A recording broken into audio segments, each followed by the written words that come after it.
Hello बच्चों, आपकी board की हिंदी की परीक्षा हो चुकी है। तो उन प्रश्नों को हम सॉल्व करेंगे सेट 1, सेट 2 और सेट 3 की।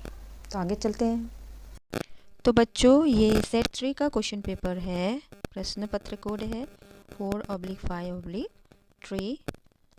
तो यहाँ पर ध्यानपूर्वक पढ़ना है, कितने प्रश्न हैं, कितने प्रश्नों को करना है, और 10-15 में ये दिया जाएगा।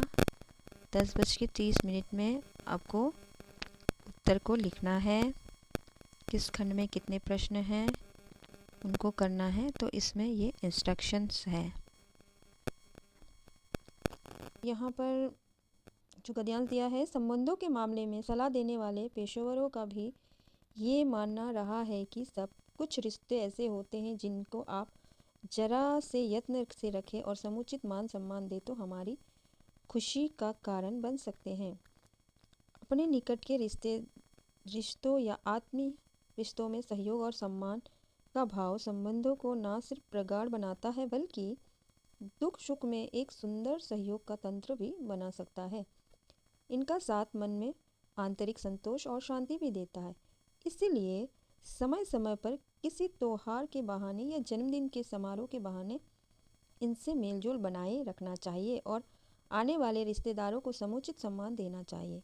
जीवन की विभिन्न परिस्थितियों में परिवार, रिश्तेदार ही हमारी सबसे बड़ी ताकत होते हैं, जो परेशानियों में हमारी हिम्मत बढ़ाते हैं, मुसीबतों में हमारा समर्थन करते हैं और खुशियों को 100 गुना बढ़ा देते हैं।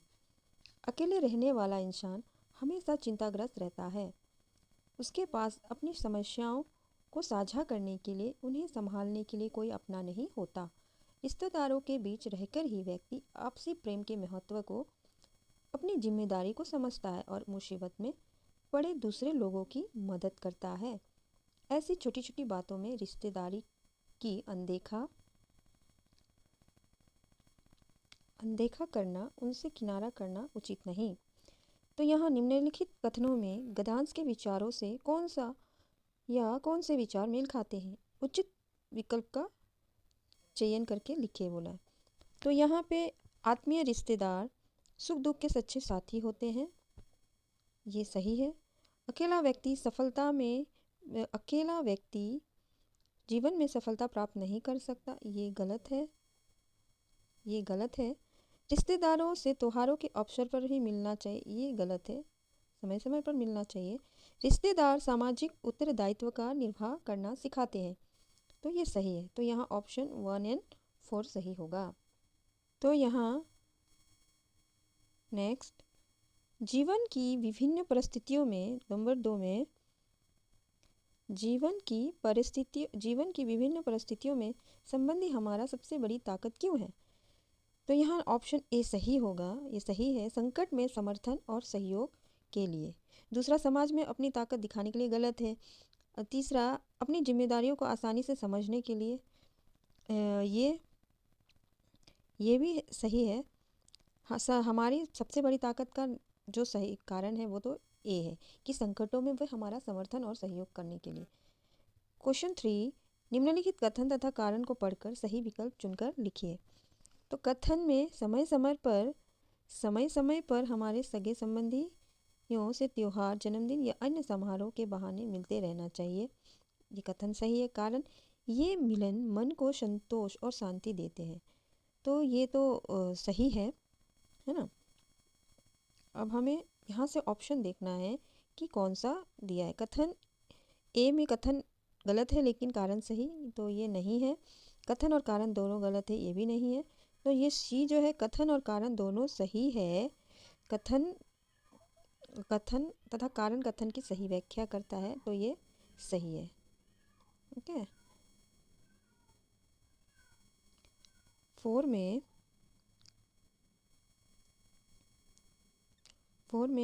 संबंधों में परस्पर सहयोग और सम्मान का भाव किसी कार्य की पूर्ति करता है, तो रिश्तों को घनिष्ठ बनाता है, बेहतरीन सहयोग तंत्र बनाता है, अड़ोस पड़ोस में भी आपकी मदद करता है, ज़्यादा लोग आपका ध्यान रखते हैं।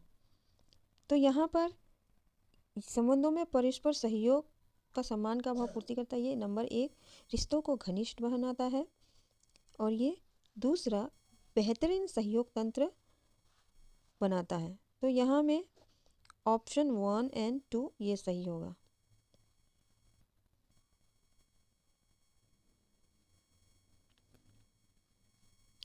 अब यहाँ 5 में खुशी पाई जा सकती है, खुशी पाई जा सकती है यदि रिश्तों के मामले में पेशेवर की सलाह माने। बी रिश्तों को प्रेम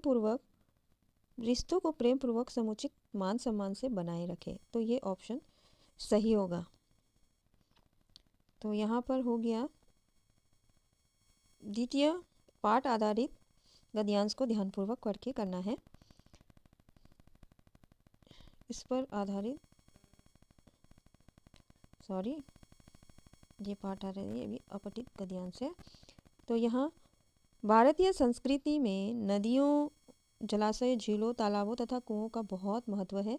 भारतीय समाज के सामाजिक, सांस्कृतिक और आर्थिक पक्षों से नदियों और दूसरे जल स्रोत काफ़ी गहरे से जुड़े हैं।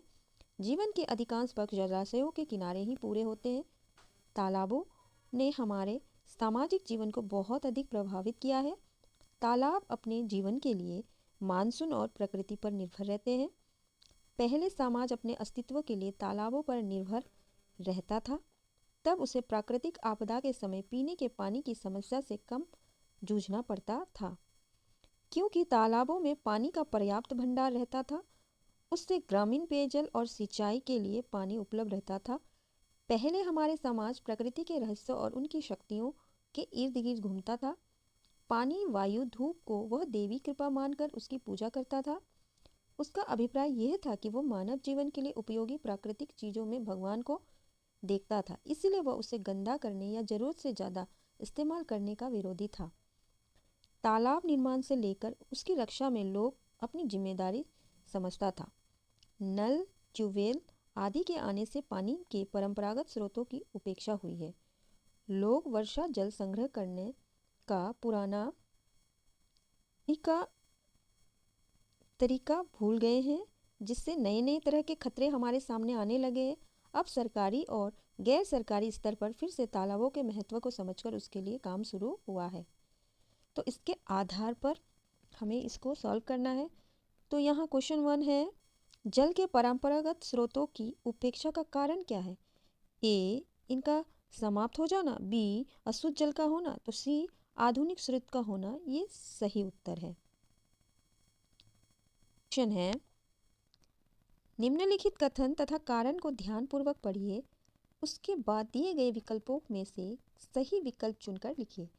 कथन, भारतीय लोकमानस में तालाब एक स्थूल वस्तु ना होकर अभिजान्य अंग है, अविभाज्य अंग है। अविभाज्य अंग उसे कहते हैं जिसे आप उसके भाग ना कर सके, उसे ना तोड़ सके। तो इसका कारण तालाबों और जलाशयों की देखरेख का काम पूरा समाज करता है। तो यहाँ कथन और कारण दोनों गलत है, तो ये गलत है। कारण गलत है लेकिन कथन सही है, ये भी गलत है। कथन और कारण दोनों सही है, लेकिन कारण कथन की गलत व्याख्या करता है, तो ये भी गलत है। कथन और कारण दोनों सही है तथा कारण कथन की सही व्याख्या करता है। तो ये सही ऑप्शन है, ये सही ऑप्शन है। तो अब दूसरे प्रश्न की ओर। तीसरा प्रश्न में हमारे समाज के द्वारा प्रकृति को देवी शक्ति के रूप में पूजने का क्या कारण? जैसे गद्यांश में दिया ही हुआ है कि यहाँ ए में दिया प्राकृतिक शक्तियों से भयभीत रहना, ये गलत है। प्रकृति के रहस्य को ना समझ पाना, ये भी गलत है। प्रकृति के कण कण में ईश्वर का वास, ये भी गलत है। तो मानवीय उपयोगी वस्तुओं को ईश्वर का प्रतिरूप मानना, ये सही है, जैसे कि गद्यांश में दिया गया है। मनुष्य को पहले जरूरत की चीज़ें मिलती थी, उसे अनुरूप वो ईश्वर का देन मानते थे, उन्हें पूजते थे। 4 क्वेश्चन में निम्नलिखित में जल का प्राकृतिक स्रोत नहीं है। तो गद्यांश में नदी भी दिया गया है, तालाब भी दिए गए हैं, झील भी दिए गए, झरने नहीं दिया। तो ऑप्शन बी झरना सही होगा। तो उसके अनुसार ही हम करेंगे। आ गए व्याकरण में जो पदबंध पर आधारित प्रश्न है, निर्देशानुसार पदबंध पर आधारित निम्नलिखित 5 प्रश्नों में से किन्हीं 4 प्रश्नों के उत्तर दीजिए। तो आपको किन्हीं 4 के उत्तर देने हैं। यहाँ एक में है मेरे हिस्से के खेत की पैदावार, मेरे हिस्से की खेत की पैदावार इसी घर पर आती है। तो रेखांकित का पदबंध यहाँ में देखे हैं मेरे, तो मेरे तो आपको मालूम है ये सर्वनाम पदबंध, ये सही है। दूसरा है मैं अनाथ गरीब और बेसहारा व्यक्ति नहीं हूँ, तो इसमें रेखांकित पद यहाँ विशेषण ये सही है। अब आ जाते हैं तीसरा, मेरे धन पर तुम सब मौज कर रही हो, तो कर रही है मालूम ही है ये क्रिया है, तो ये क्रियापद बन सही है। 4 हरिहर काका देर तक महन जी की चिकनी चुपड़ी बातें, तो यहाँ चिकनी चुपड़ी बातें तक होने से ये चिकनी चुपड़ी हो जाती तो ये विशेषण हो जाता, पर यहाँ महंत जी दिए हैं तो ये आपका संज्ञा पदबंध बन जाता है। क्वेश्चन नंबर 5, निम्नलिखित वाक्यों में क्रिया विशेषण पदबंध का उदाहरण छाटिए। तो यहाँ अ में क्या है, हरिहर काका को स्वयं दालान के कमरे से बाहर निकल कर देखा, तो ये तो क्रिया पदबंध है। बी में हरिहर काका ने स्वयं दालान के कमरे से बाहर निकल कर देखा, तो ये भी यहाँ में हमको क्रिया विशेषण देना है, तो ये नहीं होगा, है ना। अब थर्ड में सी में हरिहर काका ने स्वयं दालान के कमरे से बाहर निकलकर तो स्वयं आ गया है, तो नहीं होगा। अब आ जाता डी, ये सही है कि हरिहर काका ने स्वयं तो नहीं है, दालान के कमरे से बाहर निकलकर देखा क्रिया है, तो क्रिया उन्होंने कैसे देखा, दालान के कमरे के बाहर से, तो ये क्रिया विशेषण ये सही है ऑप्शन। अब नेक्स्ट में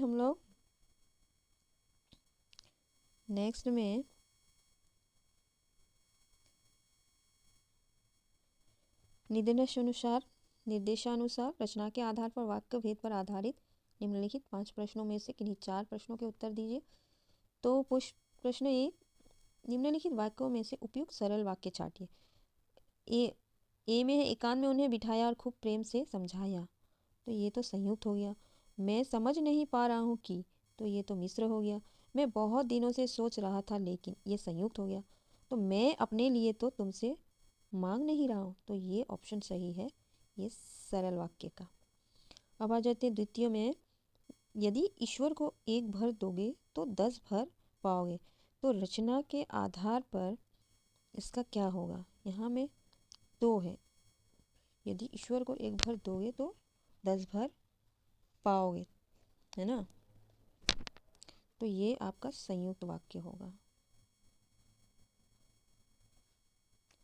तो यहाँ पे 4 में निम्नलिखित वाक्यों में से मिश्र छाट कर लिखिए। उन्होंने मुझसे कुछ नहीं कहा लेकिन, यहाँ लेकिन है, तो ये तो संयुक्त हो गया। अपनी सफलता पर महन जी को बहुत खुशी हुई, तो ये तो सरल हो गया। शाम को तीनों भाई ठाकुर बाड़ी पहुँचे, तो ये भी सिंपल है। डी में जब, यहाँ डी में जब है, तो जब और तब है, तो ये कौन सा होगा, ये मिश्र वाक्य, तो ये मिश्र वाक्य ये ऑप्शन सही है। अब आगे चलते हैं। 5 में स्तंभ 1 और स्तंभ 2 को सुमेलित करना, यानी मैचिंग करना है। तो देखिए यहाँ से कौन सा वाक्य सरल है, कौन सा मिश्र है और कौन सा संयुक्त। तो नंबर 1, उनके भाई उन्हें घर से चलने को जिद करने लगे, है ना, तो ये तो देखिए यहाँ में ना तो है ना लेकिन है ना कुछ है, तो क्या होगा ये, तो ये तो सरल होगा। हरिहर काका को खाने के लिए जो मिष्ठान और व्यंजन मिले वैसे उन्होंने कभी नहीं खाए थे, तो यहाँ जो है, तो जो होने से ये तो मिश्र हो गए।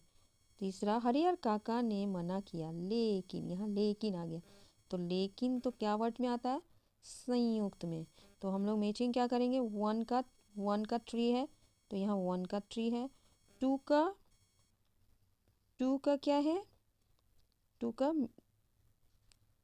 1 है, तो 2 का 1 है, और 3 का लेकिन संयुक्त है, तो ये ऑप्शन सही होगा, क्योंकि 1 का 3 फिर 2 का, यहाँ 2 का 1 और 3 का 2, तो ये ऑप्शन सही है। अब आ जाते हैं 5वें प्रश्न में निर्देशानुसार समाज पर आधारित 5 प्रश्नों में से किन्हीं 4 प्रश्नों के उत्तर दीजिए। तो प्रश्न 1 है, निम्नलिखित में महाराजा का सही युग्म माने सही जो उसका जोड़ क्या होगा?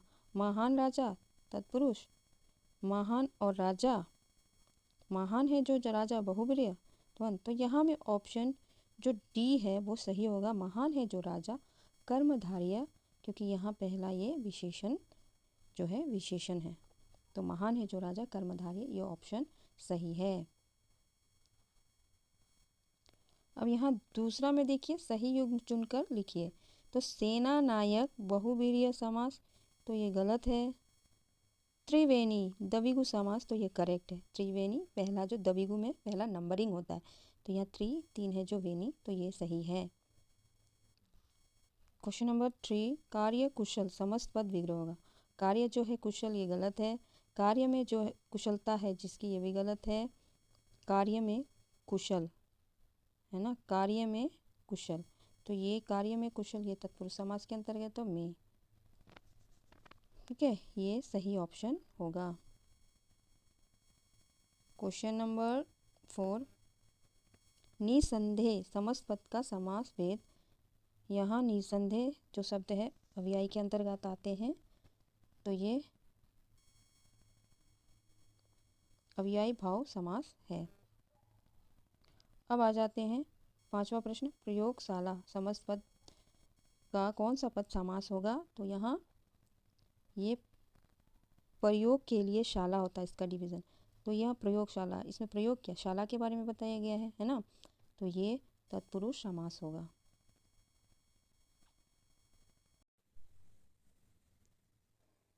तो यहाँ पर प्रश्न 6 में हम आते हैं, निर्देशानुसार मुहावरे पर आधारित निम्नलिखित 6 प्रश्नों में से किन्हीं 4 प्रश्नों के उत्तर लिखिए। पहला है, निम्नलिखित में कौन सा मुहावरा चुनौती देकर अपनी बात कहना? तो यहाँ ऑप्शन 1 टका सा जवाब गलत है। घाव पर नमक छिड़कना गलत है। गाल बजाना गलत है। यह 4 डंके की चोट पर कहना, ये सही है। द्वितीय है, यहाँ द्वितीय में अध्यापिका के कक्षा के बाहर जाते ही छात्रों ने डैश लिया, तो यहाँ जो ऑप्शन ए आसमान सिर पर उठाया, ये सही होगा।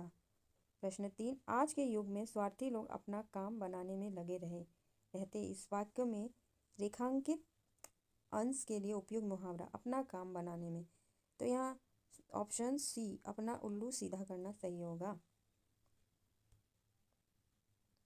क्वेश्चन नंबर 4 में निम्नलिखित में बदल जाना, तो बदल जाना का अर्थ है आँख के लिए उपयुक्त मुहावरा आंखें फेरना, ये ऑप्शन सही होगा। यहाँ जिसने किया है ये गलत है, आंखें चुराना।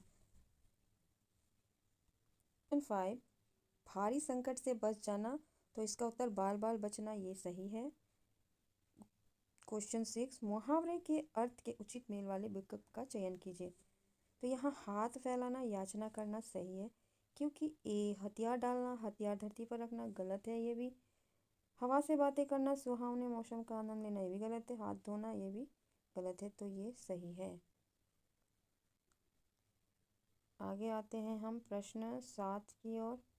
प्रश्न 7 में पद्य खंड पर आधारित निम्नलिखित प्रश्नों के उत्तर देने के लिए उपयुक्त विकल्प को चुनकर लिखिए। तो पद्य खंड में कबीर ने कस्तूरी मृग के उदाहरण में क्या समझाया? तो कस्तूरी मृग जंगल में कस्तूरी खोजता है, ये गलत है। हृदय में आत्मा के रूप में ही परमात्मा है, ये ऑप्शन सही है। अब नेक्स्ट प्रश्न है, सुमित्रा नंदन पंत ने पहाड़ पर झरनों की किस रूप में कल्पना की है?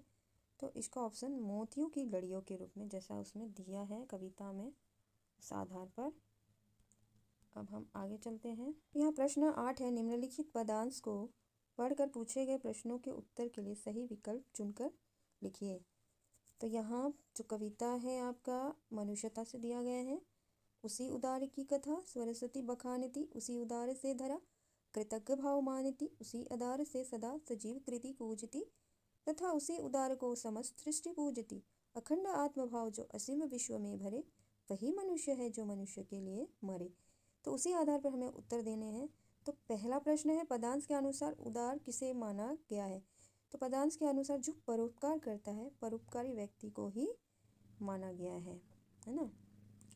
अगला प्रश्न है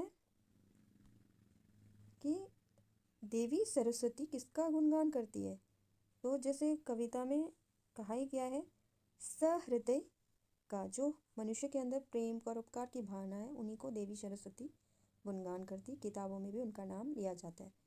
तीसरा प्रश्न है, उदार के प्रति धरती का क्या भाव है? जैसे पोयम में दिया गया है कृतज्ञता, जैसे कि यहाँ देखो, यहाँ दिया है यहाँ में कृतार्थ भाव मानती है ना, और उसकी कृति पूजती। तो उसी आधार पर है ये, है ना। तो यहाँ नेक्स्ट प्रश्न, रिक्त स्थान के लिए उपयुक्त शब्द का चयन करें। सब जगह अपने लिए ना जीकर दूसरों के लिए जीने वालों की डैश गूंजती है। तो यहाँ कृति, जैसा पोयम में दिया गया है। अखंड आत्मभाव जो असीम विश्व में भरे, इस पंक्ति का भाव क्या है? पहला है वासुदेव कुटुंबकम, भावना का प्रसार करना, आध्यात्मिक विचारों को विश्व में प्रसारित करना, परमात्मा की अखंडता का उल्लेख करना, आत्मा को परमात्मा का अंश बताना। तो कविता के आधार पर जो विश्व में एकता का भाव, हम सब एक है, एक ही परिवार के, वो विचार करता है ना, वही मनुष्य है। तो यहाँ में वासुदेव कुटुंबकम की भावना, यानी पूरा विश्व एक है, हम सब एक दूसरे के भाई बंधु हैं, ये ऑप्शन सही होगा।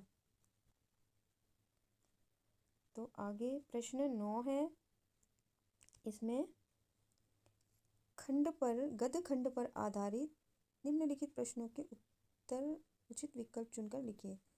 तो यहाँ ततारा वामिरो से है। ततारा वामिरो कथा से कौन से यह सावे मेल खाते हैं? जो वाक्य, ततारा एक नेक और मददगार व्यक्ति था, तो ये तो सही है। एक ही गांव के होने के कारण उनका विवाह नहीं हो सका, ये तो गलत है, दोनों अलग अलग गांव के थे। वामिरो मधुर गीत गाती थी, ये सही है। पासा गांव में पशु वर्ग का आयोजन हुआ, ये भी सही है। तो यहाँ 1, 3 और 4 ऑप्शन सही है, तो ये डी ऑप्शन करेक्ट होगा। तो क्वेश्चन 3 में कारतूस एकांकी के संदर्भ में निम्नलिखित कथन और कारण को पढ़कर सही विकल्प चुनिए। कथन, सवार के जाने के बाद कर्नल हक्का बक्का रह गया, आश्चर्य हो गया था ना वो। कारण, कर्नल ने सोचा नहीं था कि वजीर अली से इस प्रकार मुलाकात होगी और वह उसे गिरफ्तार नहीं कर पाएगा।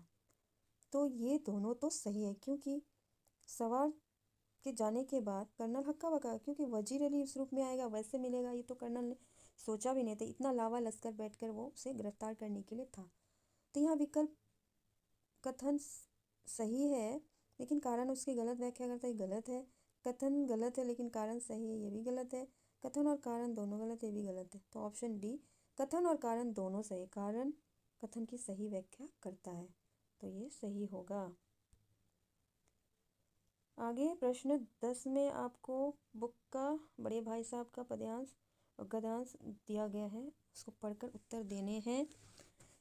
तो ये पूरा हम पढ़ेंगे, मगर टाइम टेबल बना लेना एक बात, उस पर अमल करना दूसरी बात। पहले ही दिन उसकी अवहेलना शुरू हो जाती है। मैदान की वो सुखद हरियाली, हवा के हल्के हल्के झोंके, फुटबॉल की उछल कूद, कबड्डी की वो दावघात, वॉलीबॉल की वो तेजी और फुर्ती मुझे अज्ञात और अनिवार्य रूप से खींच ले जाती और वहाँ जाते ही मैं सब कुछ भूल जाता। वह जानलेवा टाइम टेबल, वह आँख फोड़ पुस्तकें, किसी की याद ना रहती और भाई साहब ने को नसीहत और फजीहत का अवसर मिल जाता। मैं उनके साये से भागता, उनकी आंखों से दूर रहने की चेष्टा करता। कमरे में इस तरह दबे पाँव आता कि उन्हें खबर ना हो। उनकी नज़र मेरी ओर उठी और मेरे प्राण निकले। हमेशा सिर पर एक नंगी तलवार सी लटकती महसूस होती। फिर भी जैसे मौत और विपत्ति के बीच भी आदमी मोह और माया के बंधन में जकड़ा रहता। मैं फटकार और घुड़कियाँ खाकर भी खेल कूद का तिरस्कार ना कर सकता था। तो यहाँ पर जो प्रश्न है कि लेखक ने ऐसा क्यों कहा कि टाइम टेबल बनाना बनाना और उस पर अमल करना अलग अलग बातें हैं।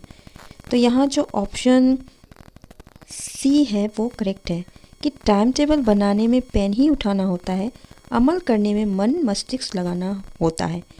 क्योंकि आगे जो छोटे भाई साहब बोलते हैं कि झट बड़े भाई साहब के जब डांट फटकार मिली तो उन्होंने टाइम टेबल बना लिया, पर अमल तो वो दूसरे दिन से ही, वो पहले दिन से ही अवहेलना शुरू कर दी क्योंकि उनका मन नहीं लगता था। तो यहाँ पर सी ऑप्शन होगा। सेकंड प्रश्न, निम्नलिखित कथन तथा कारण को पढ़कर दिए गए विकल्पों में से कोई सही विकल्प चुनकर लिखिए। तो यहाँ पर मैदान में पहुँचते ही छोटा भाई सब कुछ भूल जाता था। तो मैदान में छोटा भाई पहुँचने का कारण क्या था कि उसे खेल मैदान की हरियाली, हवा, स्वच्छंदता, फुटबॉल, क्रिकेट आदि का मैच अपनी ओर खींच लेती थी। तो यहाँ में आधा तक तो ये ऑप्शन सही दिखता है ना, हरियाली, स्वच्छंदता अपनी ओर। यहाँ में खेल के बारे में नहीं बोला है ना। तो यहाँ पर जो कथन तो सही है, पर कारण उसकी गलत व्याख्या करता है। हम आधा तो नहीं बोल सकते है ना। तो यहाँ में कथन और, तो यहाँ पर क्योंकि लेखक को हरियाली, हवा, स्वच्छंदता पसंद है, साथ में खेल भी पसंद है, तो यहाँ खेल नहीं दिया क्योंकि उसे हरियाली की मैदान पसंद था, क्योंकि वहाँ वो खेल खेलता था जिससे वो सब कुछ भूल जाता था। तो यहाँ पूरा नहीं दिया, इसलिए हम कथन बी जो है, कथन सही है लेकिन कारण आर जो है, कारण उसकी गलत व्याख्या करता है, इसको हम चूज़ करेंगे। अब चलते हैं अगले प्रश्न की ओर। आपको छोटे भाई को देने का मौका मिल जाता जब छोटा भाई टाइम टेबल बना लेता, या वो टाइम टेबल के अनुसार चलता, या टाइम टेबल पुस्तकों से मुंह मोड़ लेता। जब वो टाइम टेबल बना लेता पर उन पुस्तकों से वो मुंह मोड़ लेता, वो अनुसरण नहीं करता था। तो ये ऑप्शन सही होगा। नेक्स्ट क्वेश्चन नंबर 4, छोटा भाई अपने बड़े भाई से दूर रहने का प्रयास क्यों करता था? तो इसका ऑप्शन ए, बड़े भाई की डांट डपट के कारण। तो ये सही है। अब क्वेश्चन 5, इसको हमको सुमेलित यानी मैच करना है 1 और 2 को। तो सिर पर नंगी तलवार लटकी रहती, ये किसके ऊपर रहती थी? ये कथानायक के ऊपर। नसीहत और फजीहत का अवसर मिलता था किसको? बड़े भाई साहब को। मोह माया का बंधन क्या था उसे? खेलकूद से प्रेम। तो यहाँ ऑप्शन 1 का ये बी का 1 का 2 का 3 एंड 3 का 1, बी ऑप्शन सही है। नेक्स्ट, यहाँ प्रश्न 11, पूरक पाठ्य पुस्तक पर आधारित निम्नलिखित 3 प्रश्नों में से किन्हीं 2 प्रश्नों के उत्तर देना है आपको। तो यहाँ क में टोपी शुक्ला पाठ के आधार पर लिखिए कि टोपी शुक्ला के बार बार फेल होने के पीछे क्या कारण रहे होंगे। शिक्षा व्यवस्था में परिवर्तन लाने के लिए अपने सुझाव दीजिए। तो यहाँ 3 मार्क्स के हैं, 50 से 60 शब्दों में आपको उत्तर देने हैं। तो यहाँ टोपी शुक्ला बार बार क्यों फेल होता था? हालांकि वो बुद्धू तो नहीं था, वो थोड़ा सा गाउदी था, वो भी उसे बुद्धू बना लेता था। जैसे उसके छोटे भाई और मुन्नी बाबू और छोटा भरत जो था, कभी उसकी कॉपियाँ फाड़ लेता था, या कभी अम्मा जी बोले तो दादी बोले, या कोई भी अपने काम में उसे लगा देता था। तो इस वजह से वो फेल हो जाता था, या फिर एक बार तो उसे टाइफाइड हो गया था। तो इसके कारण आपको मालूम है, कहानी मालूम है, तो उस हिसाब से आपको उत्तर देना है। साथ में शिक्षा व्यवस्था में परिवर्तन लाने के लिए अपने सुझाव। 2 से 3 लाइन में आप कैसी शिक्षा व्यवस्था चाहते हैं, कैसा एजुकेशन सिस्टम होना चाहिए, उसको आपको अपने हिसाब से देने हैं कि आपको कैसे पसंद है। तो क्वेश्चन ख, सपनों के से दिन पाठ में लेखक को विद्यार्थी जीवन क्यों अच्छी नहीं लगता था? कारण सहित उत्तर देते हुए लिखिए कि आप अपने विद्यालयी जीवन को रोचक कैसे बना सकते हैं। तो सपनों के से दिन पाठ में मालूम है, लेखक उस समय पढ़ाई में इतना बच्चों को नहीं रुचि होती थी, क्योंकि स्कूल में बहुत ज़्यादा अनुशासन होता था और बच्चों की थोड़ी सी गलती पे उन्हें पिटाई मिलती थी, और सबक याद नहीं करने पर भी बहुत कड़े उनको दंड मिलता था। तो ये सब उस पाठ में लिखा हुआ ही है। आप प्रश्न उत्तर पढ़े होंगे तो उसमें से आपको मालूम है, आप लिख सकते हैं। और साथ में उत्तर देते हुए लिखिए कि आप अपने विद्यालय जीवन को रोचक कैसे बना सकते हैं। तो आजकल तो जैसे विद्यालय जीवन में बहुत कुछ रोचक हो गया है ना, एक्टिविटीज़ है, स्पोर्ट्स भी है, प्ले, ये सब होता ही है। तो वो आपके विद्यालय में अगर होता है तो उस हिसाब से आप दे सकते हैं, या उसको और रोचक बनाने हैं तो वो भी आप अपने विचार दे सकते हैं। तो अब चलते हैं हम अगले प्रश्न की ओर। ग में हरिहर काका के परिवार ने ठाकुरबाड़ी से लौटने के बाद उन्हें बहुमूल्य वस्तु जैसे सहज कर रखा। यदि उनका परिवार पहले से उन्हें उचित प्यार आदर देता तो स्थिति कैसी होती? कहानी के आधार पर लिखिए। तो जैसे आपको मालूम ही है, हरिहर काका को पहले उनके भाइयों के पत्नी वो लोग शुरू में तो आदर दिए थे, पर बाद में उन्हें नहीं दिए थे, और ना ही उन्हें अच्छा खाना मिलता था, बचा कुचा मिलता था, जो उनके भाइयों को इसका ज्ञान नहीं था। अगर वो शुरू से ही उनका मान सम्मान रखती, उन्हें आदर से रखती, जैसे बाद में रखा जब महंत ने उन्हें बहला फुसला कर ले गए, अगर वैसे रखते तो ऐसी स्थिति ना आती, है ना। ऐसी स्थिति आती ही नहीं। आज जो हरिहर काका अलग हो गए, उनका परिवार अलग हो गया पैसे और संपत्ति के लिए, तो उस हिसाब से आपको उत्तर इसमें देने हैं। प्रश्न 12, पद्यखंड पर आधारित निम्नलिखित 3 प्रश्नों में से किन्हीं दो, इसमें से भी आपको 2 के उत्तर देने हैं। 60 शब्दों में क कंपनी बाग की तोप से हमें क्या जानकारी मिलती है, इससे मिलने वाली सीख का भी उल्लेख किए। तो कंपनी बाग में आपको मालूम ही है 1857 की रखी हुई तोप है, जिसने उस समय के शूरवीरों को धजिया उड़ाती थी। पर बहरहाल अब तो इसकी ये हालत है कि बच्चे इसमें घुड़सवारी करते हैं, छोटी गोरैया चिड़िया फायरिंग हो जाती है इसके मुंह से घुसकर। साथ ही उस समय जो हमारे पूर्वजों ने गलती की थी, जो अंग्रेज़ों को यहाँ व्यापार करने दिया और उन्होंने हम पर ही कब्जा करके हमें गुलाम बना दिया, तो इससे यही सीख मिलती है ना कि भविष्य में कोई ऐसी गलती ना करे जिससे कि फिर पहले जैसी स्थिति आए। तो ये आपको मालूम है, उस अनुसार आप उसका उत्तर दे सकते हैं। ख में आत्मत्राण कविता के माध्यम से कवि ने अपने अंतर्मन की भावना को किस प्रकार अभिव्यक्त किया।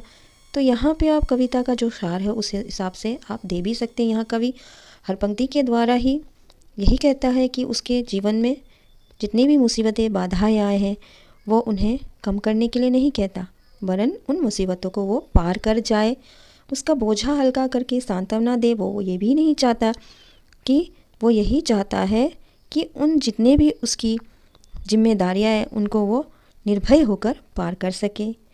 दुनिया में वो अकेला हो जाए, दुख ताप हो जाए, वंचना, उसको कोई भी लाभ ना हो, हानि ही हो, दुनिया में वो अकेला हो जाए, तब भी वो ईश्वर पे कोई शंका ना करे। यहाँ तक कि सुख रात्रि में भी आए तो वो भी उसका सर ईश्वर के आगे नतमस्तक रहे। तो जितनी भी कवि की जो कविता के माध्यम से कवि ने हर जगह अपना यही भाव दिया है कि वो कहीं भी कितनी भी रहे तो ईश्वर पर उसकी आस्था बनी रहे, और हर जितनी भी जीवन में तकलीफ़ें आए, बाधाएं, मुसीबत जो भी आए, उस पे वो डटकर खड़ा रहे अपने अंदर के बल पौरुष से, है ना। अब ग में आपको कर चले हम फिदा कविता की पंक्ति सांस थमती गई नभ जमती गई में किस स्थिति का वर्णन किया गया है, इसमें सैनिक के हृदय की कौन सी भावना व्यक्त हुई है। यहाँ जब 1962 में चीन ने भारत पे हिमालय की घाटियों में आक्रमण कर दिया था, तो हमारे भारतीय सैनिकों ने उनको बड़ी वीरता से सामना किया था, उन्हें रोका। वो उनके बढ़ते कदम को उन्होंने नहीं रोका, उनको रोकते रहे, पर उनकी सांस थमती गई, उनको गोली लगी, तकलीफ़ें हुई, जख्मी हो गए, फिर भी वो अपने बढ़ते कदम को नहीं रोके और दुश्मन को यहाँ घुसने नहीं दिए। इसके द्वारा कवि सैनिक की जो भावना होती है, उनकी कई जिम्मेदारियाँ होती हैं, घर परिवार अपने प्यार सबको वो वादा करके आते हैं, पर वो उसको देश के आगे वो निभा नहीं पाते हैं। पर फिर भी उनका यही रहता है कि उन्होंने जिस वीरता से आखिरी दम तक, आखिरी सांस तक दुश्मनों को रोके रखा, वैसे उनके बाद वाले सैनिक और भारतवासी उस चीज़ को संभाले रखे, देश के आन में कोई भी बाधा ना आए, कोई भी दुश्मन यहाँ घुसने न पाए। उस तरह से आपको इसके उत्तर देने हैं। 13 गद्य खंड पर आधारित, यहाँ भी 3 में से किन्हीं 2 प्रश्नों के उत्तर देने हैं। 60 शब्दों में क पाठ छेन की देन पाठ में लेखक के मित्र द्वारा बताए गए मानसिक रोगों के कारण पर अपनी टिप्पणी कीजिए। तो यहाँ स्पष्ट है, झेन की देन में जापान की जो परंपरा है उस हिसाब से यहाँ जब लेखक अपने मित्र से जब पूछते हैं मानसिक रोग का क्या कारण है, क्योंकि जापानी लोग अमेरिका से प्रतिस्पर्धा करने के कारण वो अमेरिका को टक्कर देने के लिए वो 1 महीने का काम को 1 दिन में करने की कोशिश करते हैं। वो चलते नहीं, वो दौड़ते, वो बोलते नहीं, बकते हैं। तो उनका जो दिमाग है, मस्तिष्क इंजन की गति की तरह दौड़ता है, और इंजन अगर जितनी तेज़ गति से दौड़ेगा तो वो टूटना स्वाभाविक है। तो इसीलिए जापान के लोग इतने ज़्यादा अपने मस्तिष्क का प्रयोग करते हैं, जिसके वजह से वहाँ मानसिक रोग पाए जाते हैं, और जिसके वजह से वहाँ झेन की देन की परंपरा भी है। तो इस तरह से आप पाठ जानते हैं, आप मिला के बना के लिख सकते हैं, इतना तकलीफ नहीं है। ख, तीसरी कसम के शिल्पकार शैलेंद्र पाठ के संदर्भ में लिखिए कि संगीतकार जयकिशन और शैलेंद्र में किस बात को लेकर सहमति नहीं बन पा रही थी, उन दोनों के तर्क को प्रस्तुत कीजिए। तो यहाँ तीसरी कसम पाठ में शिल्पकार शैलेंद्र, जिन्होंने जीवन की पहली और आखिरी फिल्म तीसरी कसम बनाई थी, तो यहाँ में उस पाठ में यहाँ दिया गया है संगीतकार जयकिशन और शैलेंद्र की इस बात को सहमति नहीं बना रही थी। तो उस पाठ में शैलेंद्र के बारे में दिया गया था कि शैलेंद्र ऐसे भावुक प्रवृत्ति के जो गीतकार थे, वो कभी भी किसी चीज़ को, उथलेपन को वो स्वीकार नहीं करते थे। वो कभी भी दर्शकों की भावनाओं से नहीं खेलते थे। जैसे कि वो फिल्म है 420 में एक गीत है, प्यार हुआ इकरार हुआ, प्यार से क्यों डरता है दिल। उसमें एक लाइन है, रातें दसों दिशाओं से। तो वहाँ पर संगीतकार जयकिशन ने उनसे कहा था कि आपने यहाँ 10 दिशा क्यों लिखी है, 4 दिशाएं होती है, उत्तर दक्षिण पूर्व पश्चिम। पर शैलेंद्र ने उसे नहीं बदला। जयकिशन ने उनसे कहा था इसे 4 दिशा लिखो, पर शैलेंद्र ने, गीतकार ने, ये नहीं हटाया, क्योंकि उनका मानना था ये गीत की भावना है। उसे उथलेपन को वो क्या है वो नहीं दिखाना, वो अंदर से जो निकली भावना है, जो कविता, जो गीत की भावना है, उसे देना है। तो इस तरह से उन्होंने यहाँ में किया था। तो उनकी सहमति इस बात पे नहीं बन रही थी, लेकिन फिर शैलेंद्र ने वो नहीं हटाया और जयकिशन को वो लाइन उस पर रखनी ही पड़ी। तो इस तरह से आप तर्क दोनों का प्रस्तुत कर सकते हैं, जो 60 शब्दों में आ जाएगा। मैंने एक आइडिया दे दिया है, पर उस तरह से आपको बनाना था। ग, डायरी का एक पन्ना पाठ में वर्णित स्वतंत्रता आंदोलन और अंग्रेजी सत्ता की क्रूरता का उल्लेख संक्षेप में कीजिए। तो यहाँ डायरी का एक पन्ना, जो 1931 26 जनवरी के दिन कलकत्ता में स्वतंत्रता दिवस मनाई गई। सब लोगों ने अपने अपने घरों में झंडोत्सव भी मनाया, जहाँ बालिका विद्यालय, बहुत जगह में संस्था में मनाया गया। और यहाँ कांग्रेस की जो दल की ओर से, वहाँ से काउंसिल की ओर से और ब्रिटिश सरकार की, दोनों की ओर से चुनौती हुई। काउंसिल ने खुली चुनौती दी थी कि वो उस दिन शाम को 4:24 में श्रद्धानंद पार्क में झंडोत्सव करेंगे और प्रतिज्ञा पढ़ेंगे। पर अंग्रेजी सरकार ने, जहाँ कमिश्नर का नोटिस आया था कि कोई भी अगर ऐसा करेगा तो उसे अमुक अमुक धारा के तहत अमुक अमुक सज़ा मिलेगी। तो यहाँ जब शाम हो गई, सब अलग अलग टुकड़ी लेके जुलूस निकाल के जा रहे थे हर जगह से। यहाँ महिलाओं भी, जिसमें 105 महिलाएं थी, पुरुष भी ले रहे थे। यहाँ सुभाष बाबू के जो नेतृत्व पूर्णदास थे, उसमें जितने लोग थे, यहाँ जब आंदोलन, अब उन लोग को बाग में प्रवेश करके झंडोत्सव करना ही है, प्रतिज्ञा पढ़नी है, तब पुलिसों ने लाठी चार्ज किया था, जिसमें से क्षितिज चटर्जी का तो सर फट गया। उसको देख के लेखक को मितली सी आ रही थी, और कई लोगों पे लाठी चार्ज किया, जो खून बह रहा था। यहाँ पुरुष समाज ने घुसने नहीं दिया गया, पर महिलाओं ने जाके झंडोत्सव कर दिया था। तो वहाँ क्रूरता के बारे में बोलना कैसे कैसे पाठ में आपको देखने मिलेगा, पढ़ने मिलेगा। तो उससे आप कलेक्शन करके भी कर सकते हैं कि कैसे अंग्रेजी सरकार ने किया था क्रूरता। प्लस जब झंडोत्सव मना लिया, फिर कितने लोगों को लाठी चार्ज किया, कितने लोग घायल हो गए। और जब लाल बाजार लॉकअप में धर्मतल्ले के मोड़ से कई, यहाँ तक महिलाओं को भी लॉकअप में बंद कर दिया गया, कितने लोगों को मारा गया। जब लेखक स्वयं शाम को जब खादी भंडार गए तो उन्हें फ़ोन आया कि उनके लिए गाड़ी चाहिए, 65 लोग घायल हुए। पर जब उधर गए तो उन्हें पता चला इसकी संख्या 200 से ज़्यादा हो गई। तो ये सब ब्रिटिश सरकार सत्ता की क्रूरता का ही परिणाम था। तो अब चलते हैं अगले। यहाँ है प्रश्न 14, किन्हीं 3 विषयों पर, 3 में से एक विषय पर आपको संकेत बिंदुओं के आधार पर लिखना है। जैसे कि बाढ़ का आतंक, तो यहाँ संकेत बिंदु, नदियों हुई बेकाबू, कैसे बाढ़ आने से नदियाँ जो ऊपर लाइन से ऊपर हो जाती है, पानी जब बेकाबू हो जाती है। प्राकृतिक असंतुलन किस रीजन से होता है, बाढ़ का आना, जो भूमिस्खलन, बहुत कुछ है, पेड़ पौधों का काटना, वो देना होगा आपको। जीवन की गति का थमना, है ना, बहुत जो ऐसा होने से, बाढ़ आने से लोगों की रोज़मर्रा की जो दिनचर्या वो अस्त व्यस्त हो जाती है। फिर मानव संकल्प, मानव को संकल्प लेना चाहिए कि ऐसी परिस्थिति ना आए कि उन्हें बाढ़ जैसी समस्या का जो समस्या को झेलना पड़े। सेकेंड आ गया स्वतंत्र पक्षी, परतंत्र क्यों? तो यहाँ संकेत बिंदु स्वतंत्रता की चाहत हर किसी को होती है। और खुली हवा में सांस, ये दे खुली हवा में सांस कैसे? जो कोई भी चाहता है कि चाहे पक्षी हो या इंसान हो, सबको स्वतंत्रता प्रिय है। उस आधार पे आपको लिखना होगा।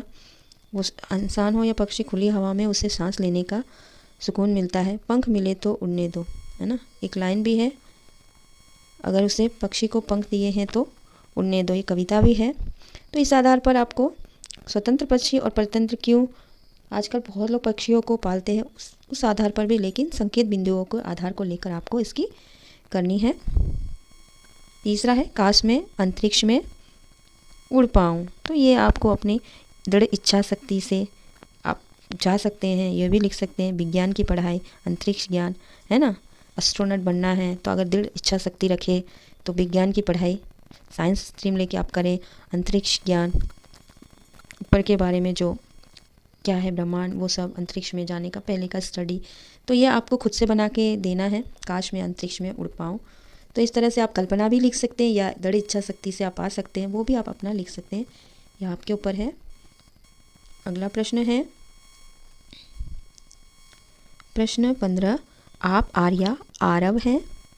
आपने अपनी प्रधानाचार्यों को शतरंज के प्रशिक्षण की व्यवस्था करवाने के लिए निवेदन किया था। उन्होंने आपके निवेदन पर विद्यालय में शतरंज प्रशिक्षण की व्यवस्था कर दी। अत उन्हें लगभग 100 शब्दों में धन्यवाद पत्र लिखे। तो यहाँ में आप आर्या लड़की है तो आरव लड़का है, तो लिखना है आपको, इस नाम से लिखना है पत्र, और अपने स्कूल के प्रधानाचार्य यानी प्रिंसिपल को कि आपने पहले शतरंज प्रशिक्षण की व्यवस्था करने का रिक्वेस्ट किया था और उन्होंने इसको एक्सेप्ट करके शतरंज जो प्रशिक्षण यानी कि ट्रेनिंग का व्यवस्था भी कर दिया है, यानी हो रहा है। और ये हो रहा है तो उनको ये धन्यवाद, आपको एक धन्यवाद पत्र माने थैंक्स देते हुए जिसमें कि आपको विषय में धन्यवाद पत्र शतरंज प्रशिक्षण व्यवस्था करने के लिए ऐसे लिखना होगा कि आपसे पहले निवेदन किया था, आपने व्यवस्था कर दी, इसके लिए हम और हम सब छात्रगण आपसे बहुत आभारी। इस तरह से आपको शॉर्ट शब्दों में लिखना है। ख में आप सायरा आसिफ है। यातायात जाम से छुटकारा पाने के लिए सुझाव देते हुए किसी दैनिक समाचार पत्र के संपादक को लगभग 100 शब्द में पत्र लिखे। तो यहाँ में भी आप सायरा, या लड़की है तो सायरा, लड़का है तो आशिफ है। यातायात जाम यानी ट्रैफिक जाम जो होता है उससे कैसे प्रॉब्लम से आप छुटकारा पा सकते हैं, यातायात जाम से छुटकारा पाने का सुझाव देते हुए, ये आपका विषय होगा। तो किसी दैनिक समाचार कोई भी ले लीजिए, नवभारत टाइम्स ले लीजिए, सेंटिनल ले लीजिए या अरुणाचल टाइम्स ले लीजिए, कुछ भी देते हुए संपादक यानी एडिटर को आपको लिखना है, उनका ध्यान इस ओर आकर्षित करते हुए। जैसे आपने संपादक के लिए पत्र पढ़े होंगे पहले भी, कुछ जैसे शोर शराबा के लिए या कचरा साफ करने के लिए, उसी अनुसार लेकर ये यातायात जाम के लिए। तो आप तो समझदार है, आप लिख सकेंगे। अगर आपको ये पत्र सूचना और में दिक्कत है तो आप मुझे बोल सकते हैं, तो मैं एक दूसरा वीडियो उसमें अपने तरफ से लिखकर या टाइपिंग में करके मैं आपको वीडियो में दे दूँगी। अगर आपको चाहिए तो आप मुझे कमेंट्स करके बोल दीजिएगा। यहाँ है गांधी स्मारक निधि की ओर से अक्टूबर के प्रथम सप्ताह में विद्यालय में भाषण और कविता प्रतियोगिता आयोजन किया जा रहा है। कक्षा 6 से लेकर 12वीं कक्षा तक के छात्रों को इस जानकारी से अवगत कराने हेतु एक सूचना लगभग 60 शब्दों में तैयार कीजिए। तो यहाँ आपको जो सूचना तैयार करना है कि ये सूचना किसकी ओर से है, ये गांधी स्मारक निधि की ओर से। ये हेडिंग में आपका रहेगा कि अक्टूबर प्रथम सप्ताह में विद्यालय में, माने अक्टूबर के प्रथम सप्ताह में विद्यालय में भाषण और कविता प्रतियोगिता, माने एक पोएम रिसाइटेशन और लेक्चर, इसका एक कंपटीशन होगा जिसमें कक्षा 6, एक स्पेशल साइड में लिख दीजिएगा सूचना के इस साइड में, लेफ्ट हैंड साइड में, कक्षा 6 से 12वीं तक के छात्रों के लिए, है ना। और इसके लिए एक सूचना तैयार करना है तो उसका एग्जैक्ट टाइम डेट मेंशन कर दीजिएगा और कोशिश करिएगा स्टार्टिंग करने का। ऊपर में गांधी स्मारक विषय में क्या दिया जाएगा कि प्रथम सप्ताह में विद्यालय में भाषण और कविता प्रतियोगिता का आयोजन, ये टॉपिक होगा। और लेफ्ट हैंड साइड में कक्षा 6 से 12वीं तक के स्पेशल दिया गया है। तो सूचना में आप सबको सूचित किया जा रहा है अमुक अमुक तारीख को अमुक अमुक समय में इस जगह में आपको एकत्र होना है और आयोजन किया जा रहा है, और जिस किसी को भाग लेना है तो इस तारीख को आकर इस जगह में या इसके कोई भी अध्यक्ष या सेक्रेटरी का आप नाम देकर उनसे आप संपर्क करें। जो डेट देंगे उससे 4-5 दिन पहले का दीजिए संपर्क करने का, इस तरह से। ख, विद्यालय के खेल सचिव की ओर से लगभग 60 शब्दों में सूचना प्रस्तुत करें। 9वीं-10वीं कक्षा के बीच अग्रिम सप्ताह अंतर विद्यालय क्रिकेट मैच खेला जाएगा। उसके लिए अधिकाधिक छात्रों की उपस्थिति वांछनीय है। तो एक सूचना होगा, सूचना किसकी ओर से होगा? विद्यालय की खेल सचिव, जो लास्ट में आप लिखेंगे वो खेल सचिव लिखेंगे। और ये कि 9वीं और 10वीं कक्षा के बीच माने 9th एंड 10th क्लास के बच्चे के बीच आने वाला वीक में माने इंटर स्कूल क्रिकेट मैच खेला जाएगा। Inter school cricket match competition ऐसा होगा, मैच होगा जिसमें मैक्सिमम स्टूडेंट को प्रेजेंट रहना जरूरी है। उससे रिलेटेड आपको सूचना तैयार करना है ना। तो यहाँ 9वीं 10वीं कक्षा के बीच होगा, तो ये भी आप मेंशन करते हुए लिखना है एक सूचना। अब आ जाते हैं हमारे अगले प्रश्न में 17, जिसमें स्कूल बैग बनाने वाली कंपनी बाजार में नई किस्म के बैग लाना चाहती है। उसके लिए एक आकर्षक विज्ञापन लगभग 40 शब्दों में कीजिए। तो यहाँ में स्कूल बैग बनाती कंपनी बाज़ार में नए किस्म न्यू डिज़ाइन का बैग लाना चाहती है। तो उसमें आप मेंशन कर सकते हैं नए नए डिज़ाइन के हैं, कुछ बैग का चित्र बना दीजिएगा उस हिसाब से। और कुछ स्लोगन होना चाहिए, अट्रैक्टिव होना चाहिए, जिसमें रेट भी होना चाहिए या कुछ डिस्काउंट इस तरह से भी होना चाहिए। फ़ोन नंबर मेंशन होना चाहिए या विशेष देख के साइड में उस बैग की क्या खासियत है उसको भी आप लिख सकते हैं। अथवा आपको अपनी रेसिंग साइकिल माने आपको अपना शायद पुराना साइकिल है, ऐसे लिख सकते, 1 महीना ही हुई है, ऐसे भी लिख सकते हैं रेसिंग साइकिल बेचनी है, उससे संबंधित जानकारी माने उसको बेचने के लिए एक अट्रैक्टिव एडवर्टाइज बनाइए। क्वेश्चन नंबर 18, आपका ATM कार्ड खो गया है। इसकी जानकारी देते हुए बैंक खाते से किसी भी प्रकार के ऑनलाइन भुगतान और नकद निकासी पर रोक लगाने हेतु बैंक प्रबंधक को लगभग 100 शब्दों में ईमेल लिखिए। तो यहाँ ईमेल लिखना है जिसमें टॉपिक क्या होगा कि आपका ATM कार्ड खो गया है। ATM कार्ड खो गया है माने खो जाने से क्या है कि किसी को मिलने से कुछ भी गलत हो सकता है। इसको जानकारी देते हुए बैंक प्रबंधक यानी बैंक मैनेजर को एक, जैसे आप लेटर लिखते हैं वैसे ही है, बस ईमेल में क्या होता है जो टू देते हैं उसका ईमेल आईडी होता है और फॉर्म में आपका ईमेल आईडी होगा, और जैसे लेटर लिखते सेम वैसे टाइप का आपको एक प्रार्थना पत्र लिखना है बैंक मैनेजर के नाम में और 100 शब्दों में ईमेल लिखना है। अथवा ये नहीं करने से आपको एक कहानी, एक बार जब आपको विद्यालय से लौटते हुए पैसे से भरा बैग मिला, तो ये लाइन को लेते हुए आपको स्टोरी कंप्लीट करनी है लगभग 100 शब्दों में, और इसका एक हेडिंग भी दे दीजिएगा और इससे कोई सीख मिलती है वो भी दे दीजिएगा। तो इस प्रकार ये प्रश्न पत्र हो गया है बच्चों। अगर इससे जुड़ित कुछ भी आपको चाहिए जानकारी या इससे कुछ भी इसका हल चाहिए लिखित में, तो आप मुझे कमेंट्स में दीजिएगा, मैं इसके लिख के टाइपिंग रूप में अगले वीडियो में डाल दूँगी। और देखने के लिए धन्यवाद।